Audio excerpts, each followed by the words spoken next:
Inflação é o nome que se dá quando o dinheiro perde valor. Os preços das coisas em geral sobem. Muitos economistas encaram a inflação através da medição de índices de preço, através de pesquisas. Falam de coisas como inflação dos alimentos ou inflação dos serviços, indicando que tais preços subiram.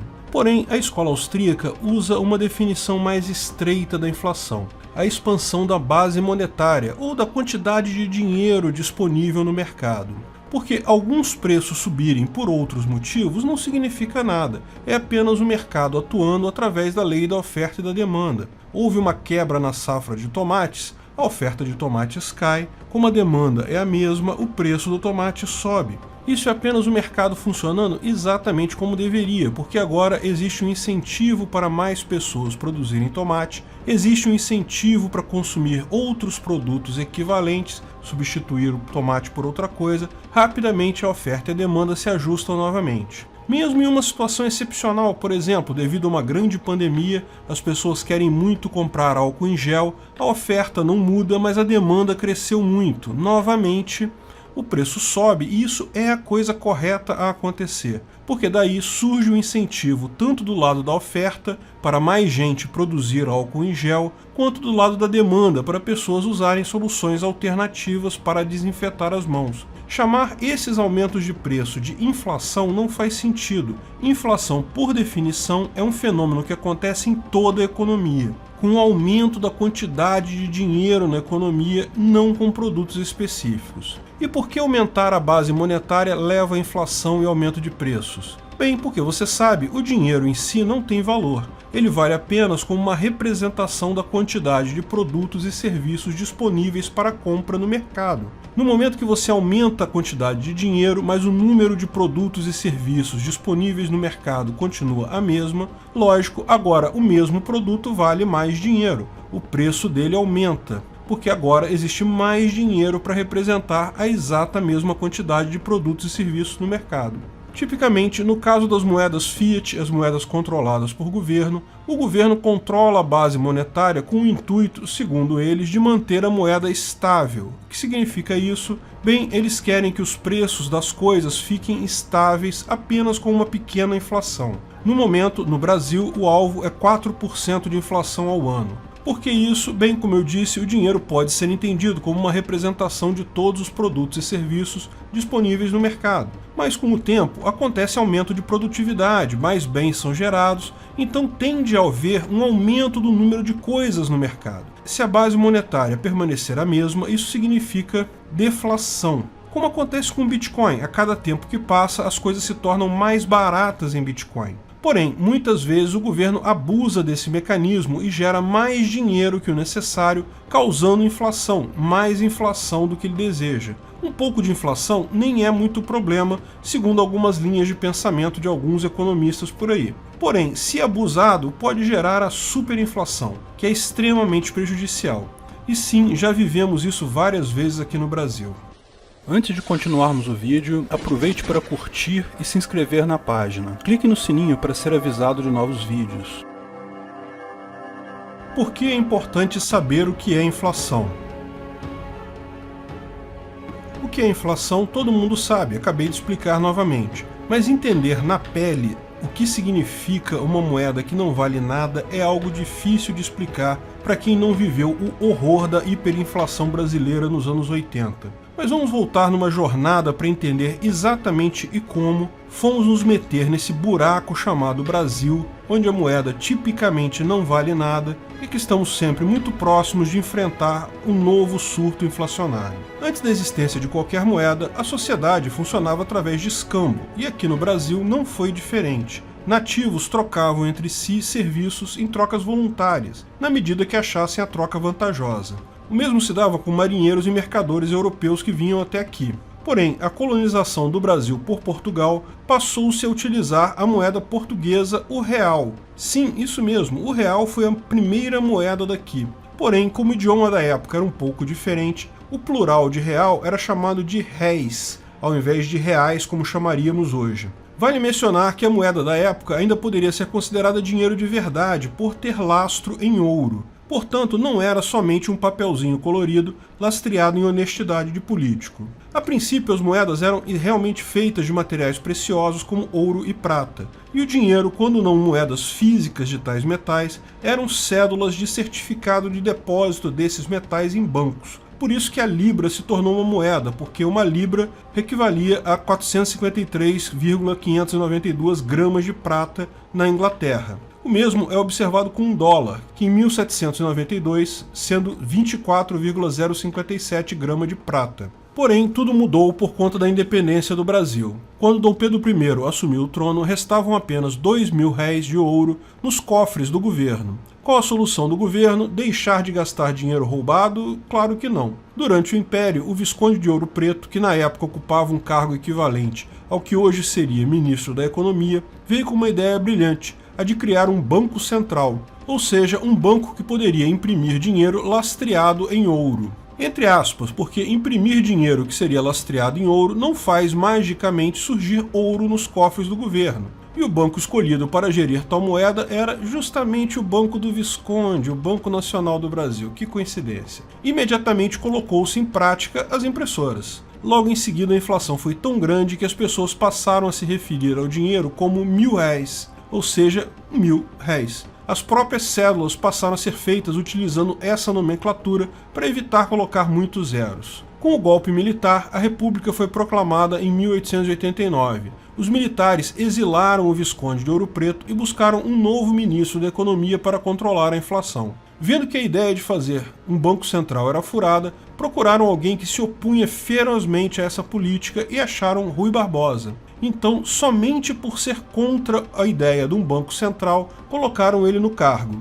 E qual foi a primeira coisa que Rui Barbosa fez? Bem, ele criou um banco central. Olha só, ele não somente fez o contrário do que vinha pregando, como fez isso na calada da noite, sem consultar o presidente, em 17 de janeiro de 1890. Que fique aí a lição: político pode falar uma coisa e fazer o exato oposto, afinal não tem nenhuma punição. E como todo mundo sabe, quando uma lei que aumenta o Estado passa, para ser revogada é uma tarefa praticamente impossível. Mas será que isso iria resolver a inflação? Basta ver nos anos seguintes. Foram impressas cédulas de R$10.000, até R$1 conto, ou seja, R$1.000.000. O governo tentou até colocar de volta o lastro em ouro, mas toda vez que diziam que o dinheiro poderia ser trocado por ouro, as pessoas faziam o correto. Corriam para o banco para pegar o ouro, já que todo mundo sabia que o governo não tinha ouro suficiente para pagar todo mundo. E essas corridas aos bancos geravam ainda mais inflação. Tanto que os depósitos de ouro do governo se esgotaram completamente em 1930, muito por causa da crise de 29.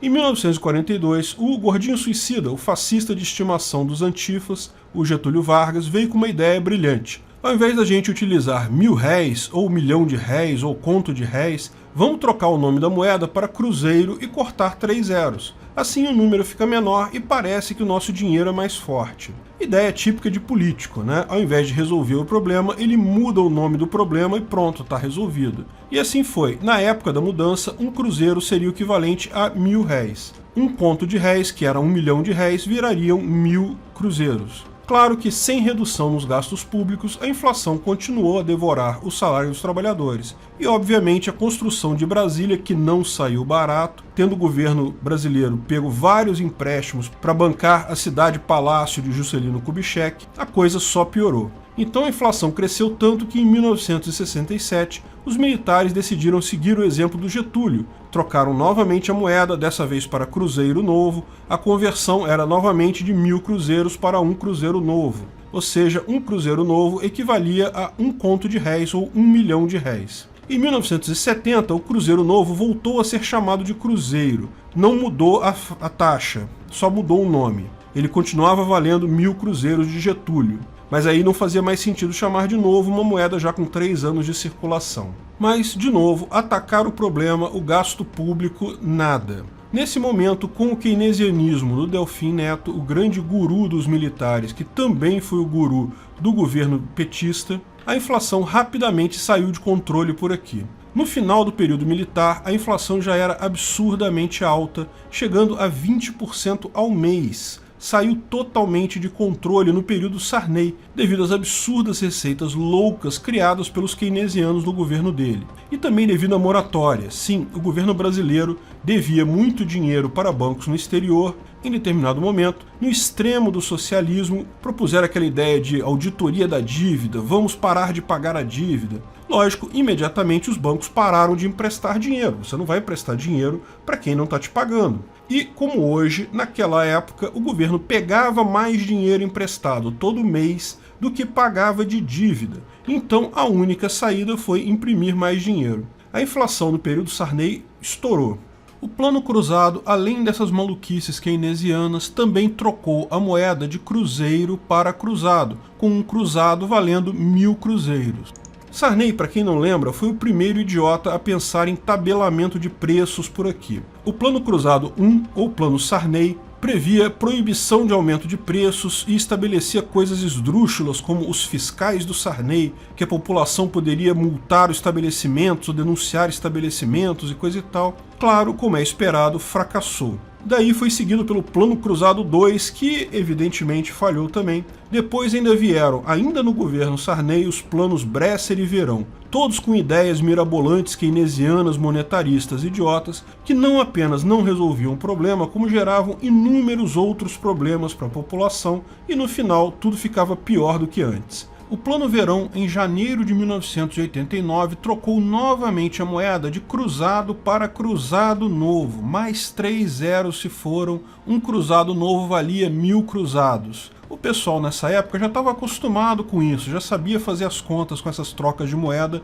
a cada poucos anos. A inflação, que era alta, 20% no final dos governos militares, no final do governo Sarney estava na casa de 80% ao mês. Foram 4 planos escabrosos, cheios de ideias inovadoras, inventivas, keynesianas, que nem passavam perto do problema real. O governo gastava mais dinheiro do que arrecadava e imprimia dinheiro a rodo para suprir a diferença. Não apenas o governo federal, como os estados também tinham seus bancos estaduais e podiam pegar empréstimo nesses bancos estaduais, o que gerava, em última análise, também a expansão da base monetária. Claro que esse era o problema, mas a visão dos políticos era que isso não tinha como resolver. Então partiam para esses planos escabrosos sem qualquer base lógica e sem nenhuma chance de dar certo, que, lógico, falhavam e acabavam numa situação ainda pior que a original. Depois dessas 4 experiências heterodoxas, loucas e fracassadas do governo Sarney, imaginava-se que o governo Collor, que veio depois disso, faria algo diferente. Quem sabe atacar o problema real, fazer o governo gastar menos.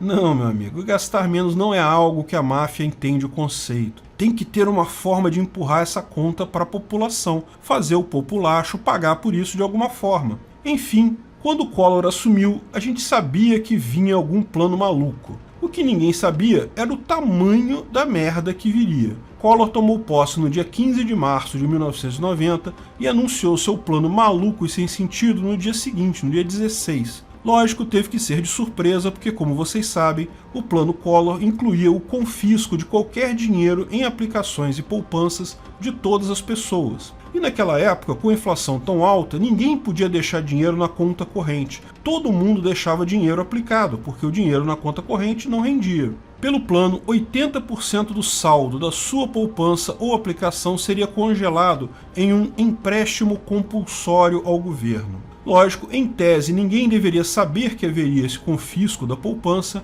mas, curiosamente, alguns empresários amigos de Collor, num lance de sorte espetacular, sacaram o dinheiro todo alguns dias antes disso e guardaram o dinheiro vivo. Que sorte dessas pessoas! A maior parte do povo, porém, não tem a qualidade de ser amigo do presidente, então se ferrou mesmo.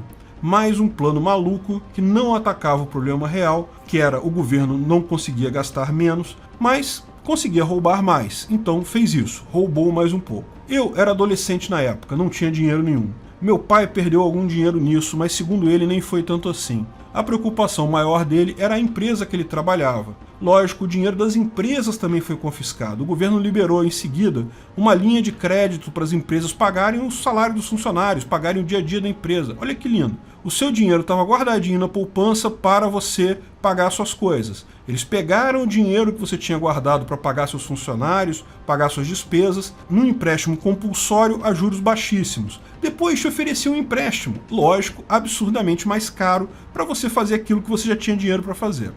Teve caso de suicídio de empresário, muitos. Teve gente chorando na TV, foi uma tragédia completa. Foi ruim para muita gente. Soube de caso de uma pessoa que acabou de vender uma casa, já tinha dado sinal para comprar outra casa, não apenas ficou com o dinheiro retido por anos, como perdeu o sinal dado. E lógico, com todo esse sacrifício, não resolveu o problema, porque, de novo, o problema é que o governo estava imprimindo dinheiro. Ele gastava mais do que arrecadava, no final imprimia dinheiro para fazer a diferença. Mais uma vez, uma idiotice keynesiana que provou não funcionar. Lógico, se você perguntar para um economista mainstream, vão dizer que esse plano também não deu certo por causa de algum outro empecilho imaginário, esquecendo a impressora ligada, gerando dinheiro esse tempo todo. No plano Collor, ainda teve a troca da moeda de novo, novamente voltando para cruzeiro. Ela valia o mesmo que o cruzado novo, não teve cortar zero dessa vez. Lógico, ainda haveriam mais dois planos, o plano Collor 2 e o plano Marcílio.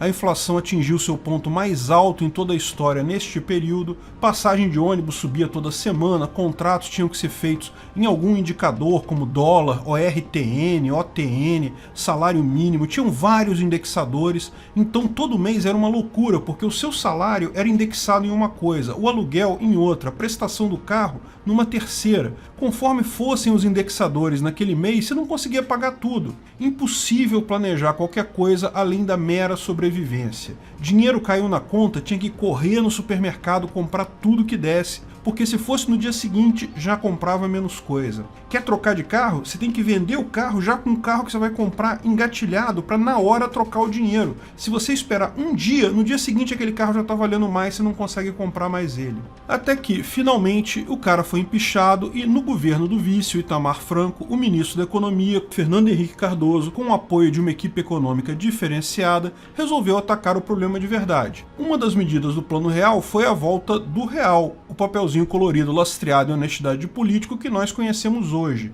Mas o processo de implantação foi mais complicado. Primeiro, o Itamar Franco criou mais uma moeda, chamada Cruzeiro Real, cortando mais uma vez 3 zeros, ou seja, um cruzeiro real valia 1000 cruzeiros. Depois criou um indexador universal, chamado a URV, Unidade Real de Valor. Então todos os contratos passaram a ser reajustados pela URV. O real teria o exato mesmo valor de uma URV, para dar continuidade em contratos antigos. Finalmente, quando foi lançado o real no dia 1º de julho de 1994, a taxa de conversão era de R$1 para 2.750 cruzeiros reais, ou seja, R$1 atual equivale a 2,75 quintilhões de réis. Que coisa, hein, meu amigo? E aproveita por enquanto, porque essas coisas nunca duram muito tempo aqui no Brasil. Essa foi a verdadeira taxa de inflação desde a independência até 1994. O grande segredo do Plano Real foi acabar com a impressão de dinheiro no governo federal e nos estaduais. Privatizou-se os bancos estaduais, criaram-se leis que impediam que os governos estaduais pegassem dinheiro emprestado nos bancos estaduais, aumentou impostos absurdamente, o país se endividou loucamente em troca de parar de imprimir dinheiro. Lógico, quem pagou no final das contas tudo isso foi você mesmo, meu amigo, com muito imposto a mais e não tinha como ser diferente. Mas pelo menos FHC tem o mérito de ter realmente atacado o problema real. Foi o primeiro que fez isso. Quando finalmente o problema real foi atacado, parou-se de imprimir dinheiro para cobrir as despesas do governo, resolveu-se o problema. A inflação não zerou, porque nem é interesse do governo zerar ela, é manter ela baixa, mas fora uma subida ou outra, ela tem se mantido razoavelmente sob controle esse tempo todo. A questão toda é que, e isso é porque é importante a gente lembrar do que é inflação, com a pandemia recente, auxílios emergenciais, decisões tresloucadas do judiciário, governadores estaduais contratando milhares de coisas aleatórias,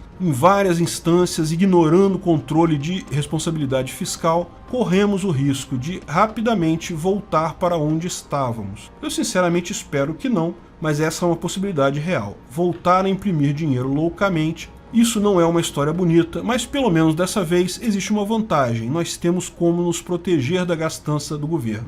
Nós temos o Bitcoin, porque, veja, essa gastança está acontecendo também com dólar e com outras moedas. No mundo todo, governos estão imprimindo dinheiro loucamente. A única saída do ser humano são para manter a sua reserva de valor vai ser usar alguma moeda que não esteja ligada a governos. O Bitcoin é uma delas, tem outras criptomoedas por aí, mas a grande novidade é que, pela primeira vez na história, nós temos esta possibilidade, algo que nunca tivemos antes. Essa crise da inflação que vai vir depois de todos esses estímulos para a pandemia, certamente vai ser uma crise grande. Não vai ser a crise ainda que vai derrubar o governo, mas pode ser a crise que vai fazer a maior parte da população migrar para criptomoedas, e isso vai ser, em pouco tempo, o fim do governo.